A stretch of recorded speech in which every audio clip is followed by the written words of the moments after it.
Merci d'avoir pris le rendez-vous du face-à-face. Mesdames, Messieurs, nous avons invité pour vous ce jour Nazer César Vicou. Bonjour. Bonjour, Maurice.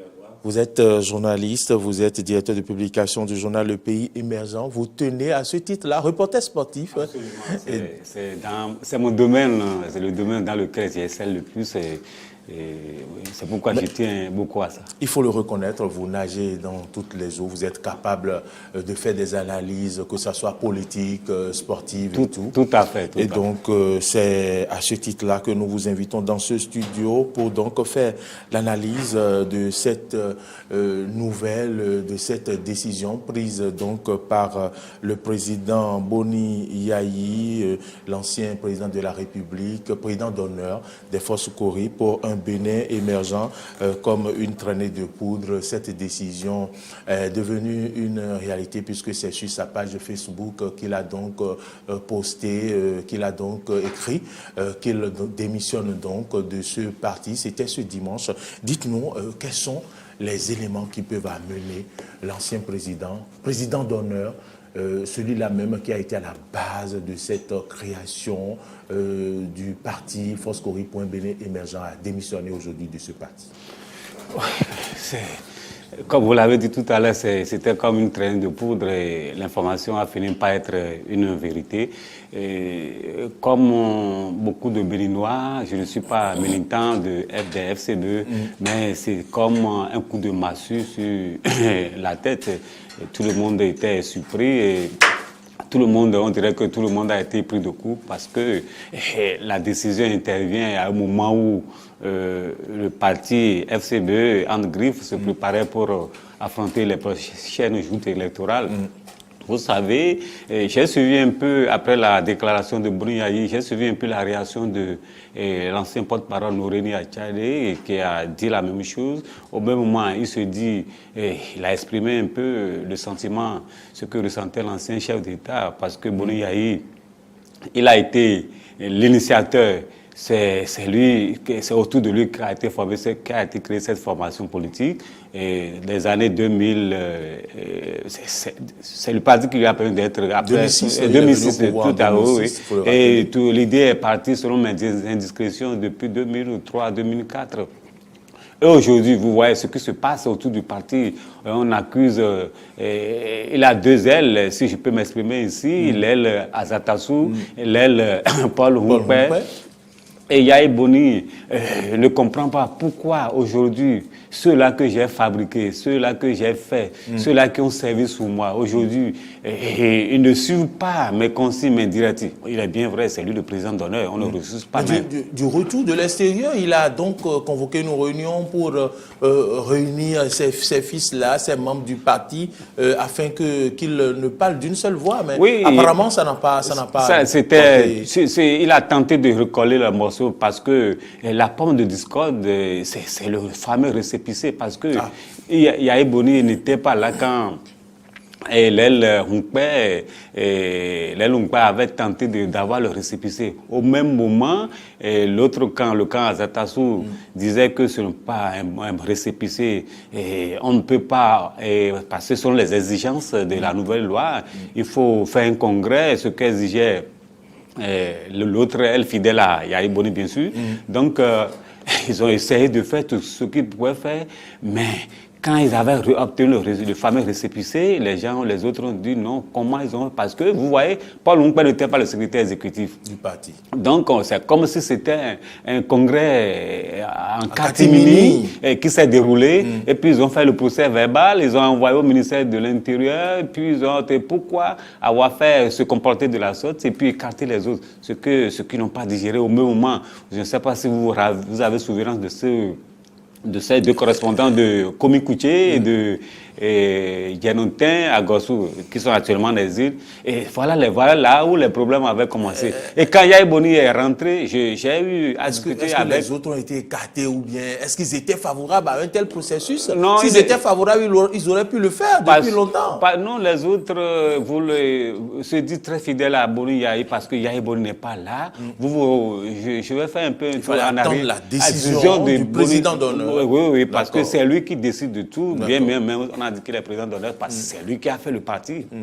Tous ceux-là qui parlent aujourd'hui, Paul Hunkpe, ministre Yahi Boni, Yarou, ministre Iboni Yahi, Gateri, Soumanou, l'ancien ministre de l'Éducation, tous ceux-là, c'est Yahi qui les a fabriqués. Aujourd'hui, Yahi Boni ne comprend pas pourquoi aujourd'hui ceux-là l'ont trahi, parce que c'est toute une amertume pour le chef. C'est comme une trahison. Oui. Il a dit, bon, à partir de cet instant, je vais me retirer.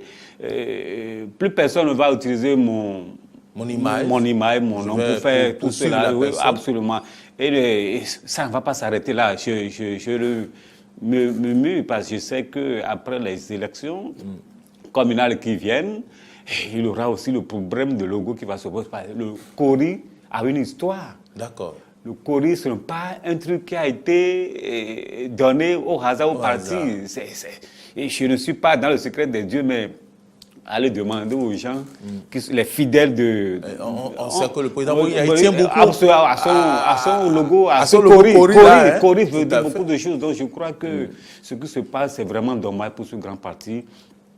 On dit le système partisan parce que nous voulons aller au regroupement politique, mais tel que les choses se passent.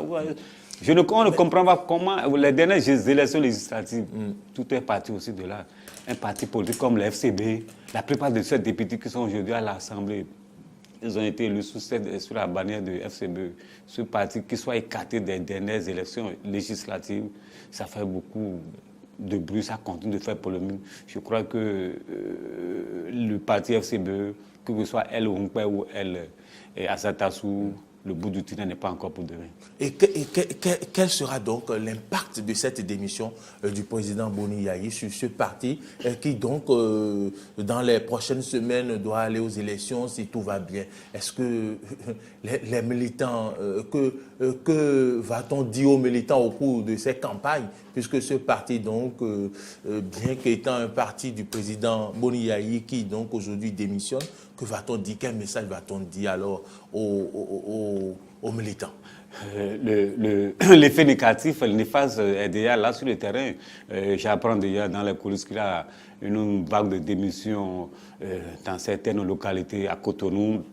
Dans les tout prochains jours, vous allez le constater. Et j'ai approché certains leaders politiques de l'Union progressiste du parti IBR qui m'ont confié même hier qu'il a une horde de militants du parti FCB qui sont en train de négocier, des conseillers qui ont même signé pour rallier leur bloc. Au même moment, dans les régions reculées, Tcharou, certains partis de Djougou, du Nord, précisément Parakou, il a des démissions parce que vous avez suivi la déclaration de Nouréni qui dit que la liste, ce qui a été retenu par rapport à la confession de la liste, au positionnement, ça a été trafiqué. C'est-à-dire, on a positionné des gens dans telle circonscription, on a mis des gens en tête de liste. À la dernière minute, on a interverti l'autre. Je prends le cas, par exemple, de la dame Dafia, qui a été maire de sa localité, dans la localité Kérou, et qui a été députée minoritaire parlementaire. Et cette dame qui serait positionnée tête de liste, c'est qu'à la dernière minute, elle s'est retrouvée à la 9e position. Alors, il a eu des courriers, il a eu une lettre de la base qui dit qu'il y a un problème, qu'il y a trahison, qu'il ne peut pas admettre ceci. C'est ça, eux autres, ils vont faire une démission collective. Voilà des choses qui se ressentent déjà sur le terrain. Et je crois que le parti comme ça va prendre un coup et je crains pour son score, le score qu'ils espéraient avoir au soir du 7 mai prochain. Et donc, le président Thomas Boni Yahi ne veut donc pas se mélanger ou se mêler à cette mauvaise situation qui risque d'entacher son image. Donc, il s'est retiré de ce jeu-là. Oui, il a préféré se retirer parce que son image, il tient à ça beaucoup. Et c'est beaucoup, on salue cette décision parce que avant le processus électoral qui était mis en cours, avant les positionnements, même Paul Hunkpe, il le disait partout, il disait que la campagne va bientôt démarrer. Ils attendent le mot d'ordre de leur parrain et de leur président d'honneur parce que vous imaginez un Yahi Boni qui descend sur le terrain pour faire campagne avec son parti, vous savez ce que ça va donner. C'est comme au bon vieux temps, Soglo lui-même descend sur le terrain avec ses militants derrière la foule, vous savez. Donc aujourd'hui, au-delà de tout ce qu'on peut reprocher à Boni Yayi, c'est un animal politique. Vous n'allez pas voir Yayi Boni descendre dans telle localité ou bien à Cotonou ici, vous n'allez pas voir une foule derrière. Et ça là dérange. Je ne fais pas, ne voilons pas la face, ça dérange. Vous savez, vu ce qu'il a vécu avant d'être confiné, et en son temps resté chez lui pendant 52 jours. Donc, Yayi Boni tient beaucoup à son image. Il a dit dans ce mélo, dans cet embrouillamie, je ne peux pas cautionner ce qui se passe. Les gens m'ont trahi. Il estime que le parti est aujourd'hui sous ordre et on ne respecte plus ce qu'il dit. Il a une aile qui est vraiment dure, on dirait une aile rebelle. Si c'est ça, je me retire. Et plus personne ne va retirer mon image. Quoi que ce soit, je crois que c'est une décision très sage, mais qui aura beaucoup de conséquences sur le parti. Une dernière question, beaucoup de conséquences sur le parti, vous l'avez dit, après Mathieu Crékou, l'UBF a disparu, c'est bien ça. Et aujourd'hui, est-ce que nous allons alors donc vers la disparition des Foscori pour un Bénin émergent? Je ne dirais, sans Boni Yayi, on risque de connaître le sort, de vivre le sort qu'avaient vécu ces partis, UBF, le parti le PSD, voilà les partis qui ont disparu. Et le PRD continue de qui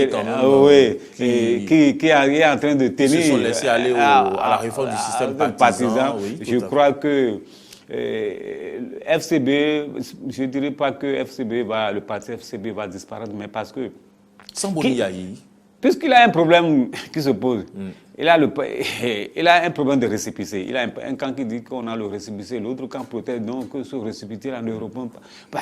Avant il faut aller au Congrès. Il faut aller au Congrès. Même le Congrès a été exigé.